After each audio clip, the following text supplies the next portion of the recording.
Sir Asif बात कर रहा हूँ। जी क्वेश्चन पूछें आसिफ। सर क्वेश्चन ये था कि जो आप बात कर रहे हैं कि अपना इस्लामिक सिस्टम की, तो ये इससे रिलेटिव नहीं है कि जो मतलब जिस तरह से तबलीगी जमात और बाकी जमातें मतलब तबलीग ही करती हैं, तो ये भी तकरीबन उसी तरह का ही लग रहा है। इस तरह का क्या हमारा काम है ये, मगर मसला है गौर से समझें, गौर से समझें। मैंने आप सबको पता है, जो आप पाकिस्तान में हैं, आसिफ। जी जी बिल्कुल। हाँ, तो फिर आपको शायद नहीं पता, बाहर आपको नहीं पता कि पाकिस्तान में आप पता चल गया यूट्यूब के थ्रू और इंटरनेट के थ्रू बाहर किस तरीके से एक मुसलमान अपने आप को प्लेस करता है। आप भी पाकिस्तान में, मैं भी अपने आप को फिजिक्स और केमिस्ट्री के थ्रू प्लेस करते हुए आए हैं। ओके, इसको पैरेलल यूनिवर्स में रखा हुआ है हमने, और इस्लाम को एक छोटा सा एक डब्बा बनाया हुआ है हमने, और उसके अंदर हम बैठे रहते हैं उस डब्बे के अंदर। हमें यही नहीं पता कि पूरी कायनात एक छोटा सा डब्बा है इस्लाम के अंदर। ओके, गौर से समझे इस बात को। We are trying to revive the very concept of how to look at Islam. Okay, we are not trying to make you know people जो कि काम ठीक करते हैं वो, ओके, बाकी के लोग भी जो भी उन्होंने शोभा संभाला हुआ है, उनके खिलाफ कोई बात नहीं कर रहा हूं मैं। वो ये कह रहे हैं कि भाई अपनी बिहेवियर ठीक करो, अपनी अखलाकियात ठीक कर लो, अपने माने वो उस डॉगमा को एड्रेस नहीं कर रहे जिसमें अंदर मुसलमान फंसा हुआ है। और मुसलमान ने कभी कुरान पाक को कायनात की एक किताब नहीं समझाया, और गोरा फिजिक्स को कायनात की किताब बना के बैठा हुआ है, बायोलॉजी को कायनात की किताब बना के बैठा हुआ है। हम कुरान पाक को वजू करने की और तलाक कैसे देनी और गुसल के फराइज की किताब बना के बैठे हुए। गौर से समझिए इस बात को।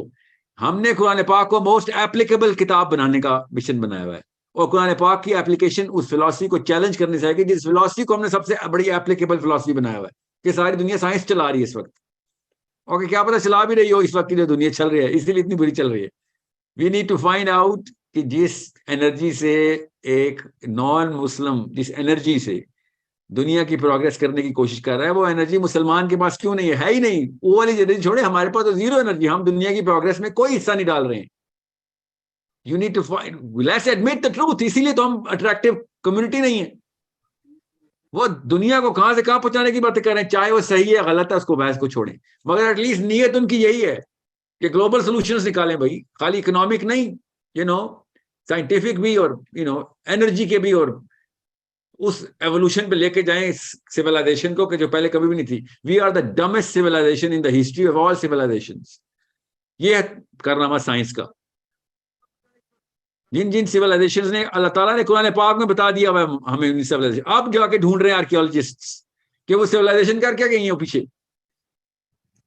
आप उन्होंने अपने उस डॉगमा को, तो डॉगमा का मतलब पता ना, उस अपने उन बुजुर्गान के उस बनाए हुए छत को तोड़ा है कि भाई बाहर भी दुनिया, ये छत क्यों बना दी मेरी, इसके ऊपर क्यों नहीं जा सकता मैं। हमने भी उसको तोड़ना है।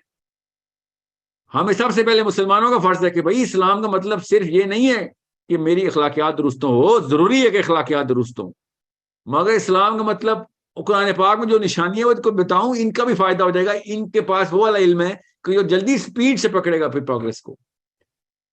सो बेसिस हम देंगे उस इल्म की। मैं आपको एक बात बताता हूँ, मैं आपको किसी और एंगल समझाऊं, वरना ये सवाल आना नहीं चाहिए था मेरे पास। एक किताब मुझे मिली है, बुजुर्गान ने दी थी, मेरे टूर पे गए हुए थे वो। मेरे अपने सगे बुजुर्गान नहीं है, मतलब काफी मेरे साथ ही है ना। आसिफ, आपको आवाज आ रही है ना? जी जी। वो एक टूर पे गए हुए थे, ये साउथ पोल के पास, न्यूजीलैंड से ना, बस जरा वो थे, क्या उसे कहते हैं, शौकीन थे ट्रैवल के। ठीक है, अभी मैं बुजुर्गान इसलिए कह रहा हूँ, अब उनकी उम्र बहुत बड़ी होगी, पहले वो मतलब मेरी उम्र गई थे जब वो ट्रैवल पे गए थे। उनको वहां पे एक किताब मिली है, ठीक है, काफी मोटी किताब है, और मतलब काफी ज्यादा, 100 सवा 100 चैप्टर हैं उसके अंदर। उस किताब के अंदर वो अंटार्कटिका में मिली है उनको, आसिफ। ठीक है, वो बर्फ में फ्रोजन चीजें पड़ी हुई थी, उनमें से उन्होंने देखा कि एक किताब भी है। वो किताब उन्होंने खैर डिकोड करने की कोशिश की है। और उस किताब के अंदर उन्होंने, बहुत पुरानी किताब है, लाइक लिटरली 1000 1500 साल पुरानी किताब है, 1500 साल पुरानी किताब है, आसिफ। ओके, तो वो किताब के अंदर उन्होंने वो चीजें डिसाइफर कर ली हैं, डी कोड कर ली हैं, मेरे ग्रुप ने, मेरे खानदान के ग्रुप ने, कि जो मैं आपको बताऊं तो आपके रोंगटे खड़े हो जाएंगे कि वो सातवें आसमान की बातें, पानी ऊपर से नीचे ट्रेवल कैसे कर रहा है, बादलों की फॉर्मेशन कैसे हुई है 1500 साल पहले आसिफ। ओके, वो बायोलॉजी की उन्होंने वो कोड्स बताए हुए हैं, फिजिक्स के वो कोड्स बताए हुए उन्होंने, बस वो डिकोड नहीं हो रही हमसे। आसिफ समझ रहे हैं मैं क्या कह रहा हूँ? जी जी। तो मेरे मेरे बुजुर्गान का पता चल गया कौन थे? हजरत मोहम्मद सल्लल्लाहु अलैहि जी हाँ, और किताब पता चल गई? वसल्लम, जी कुरान पाक। हाँ, 1500 साल पहले किताब मिली है हमें, हम उसको क्या लेके बैठे हुए हैं उस किताब के अंदर से। और उस किताब की देखो कितनी बड़ी अफादियत थी। दुनिया की किताब तमाम तर उलूम कुरान के सामने ऐसे जैसे मखलूक अल्लाह के सामने। कुरान इतनी बड़ी किताब है और हमने उससे क्या निकाला हुआ है? ये वाली कहानी अगर मैं किसी गोरे को सुनाऊं ना, मुझे किताब मिली अंटार्कटिका से, उसने अपनी नस्लें भी डेडिकेट कर देने के साहिल में वो किताब मुझे दे दे यार। जिस एंगल से तूने वो किताब बताई है ना, वो मुझे दे दे बस। हम डिकोड करते रहेंगे। उनको समर्रा से टैबलेट्स मिली हैं, टैबलेट मतलब पता ना, वो पत्थर के वो जो टैबलेट्स बनती हैं, जी 26,000 टैबलेट्स मिली हैं उनको समर्रा से। पूरी अमेरिकन आर्मी जुट गई। अमेरिका ने जब इराक पे हमला किया तो पता है ना आसिफ क्या किया था? इराक पर जिस दिन अमेरिका ने फौज उतारी थी, अगले 24 घंटे में उन्होंने पता है किया था? इराक के म्यूजियम में भागी सारी फौज, और सारी की सारी सुमेरियन टैबलेट्स उठाई हैं और इसराइल शिफ्ट किए उन्होंने। पहले 24 घंटे में ये काम किया उन्होंने। क्यों? क्योंकि उसके अंदर कुछ ऐसे कोड्स लिखे हुए हैं जिसको उन्होंने, जिसके थ्रू उन्होंने टेक्नोलॉजी ड्राइव करनी है अपनी, नई टेक्नोलॉजी के लिए वो काम कर रहे हैं। समर्रा की टैबलेट्स उनको समझ आ रही हैं, जिसकी लैंग्वेज भी नहीं पता उसको डिकोड करेंगे, लैंग्वेज बना रहे हैं। फिर पीएचडी होती है बकायदा सुमेरियंस के ऊपर। हमारे पास 1500 साल पुरानी एक किताब है जो कि अल्लाह अज़्ज़ा वजल ने खुद लिखी है, सुमेरियन बंदों ने नहीं लिखी, अल्लाह ने खुद लिखी हुई है। और हम उसमें से बैठ के क्या निकाल के बैठे हुए? सोचे हमने क्या निकाला है उसमें से? आप बताएं, कुरान पाक की कौन सी चीज है जो मेरे और आपके यू नो दिन को बेहतर कर रही है? सोचें जरा, एक घंटा लगाएं, सोचें कुरान पाक की कौन सी एप्लीकेशन है जो मेरे ऊपर एक 24 घंटे में होती है। साल को छोड़ें, अभी मेरे ग्रुप के ऊपर होती है, मेरे खानदान के ऊपर होती है, मुसलमानों के ऊपर हो रही है। वो सही कहते हैं, उनका आर्ग्यूमेंट ठीक है, खुदा की कसम आसिफ आर्ग्यूमेंट बिल्कुल ठीक है उनका, कि यार 2 अरब बंदे 2 नंबर निकलते हैं एक किताब को मानने वाले, तो किताब में गलती होगी तो तभी तो 2 अरब बंदे, मुसलमानों की बात करें, सारे के सारे 2 नंबर निकल रहे हो, और कहते हो हमें सब के सब में एक चीज कॉमन है कुरान, तो फिर कुरान में कोई मसला है? वो तो ये आर्ग्यूमेंट दे रहे हैं, वो तो ठीक आर्ग्यूमेंट दे रहे हैं ना। और समझे, हम उस किताब के उस पोर्शन को किस गलत जाविये से पकड़ के, एक पोर्शन को, कतरे को निकाला हुआ कुरान के हमने, और वो भी गलत तरीके से, और नाम लगा रहे हम कुरान के फॉलोअर हैं। वो सुमेरियंस की टैबलेट्स लेके वो टेक्नोलॉजी ढूंढ रहे हैं, और कुरान पाक हमारे पास है, और अल्लाह का ये समझने एहसान ही है, वरना उन्होंने अगर निकाल ली होती ना कुरान पाक से टेक्नोलॉजी, तो उन्होंने कुरान के थ्रू हमें ताबे करना था हमारे अपने। अभी तक आर्क ऑफ द कॉवेनेंट ढूंढते फिर रहे हैं।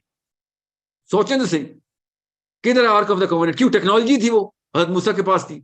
आर्क ऑफ द कॉवेनेंट पता ना आपको? नहीं सिर्फ आर्क नहीं ऑफ द कॉवेनेंट नहीं पता?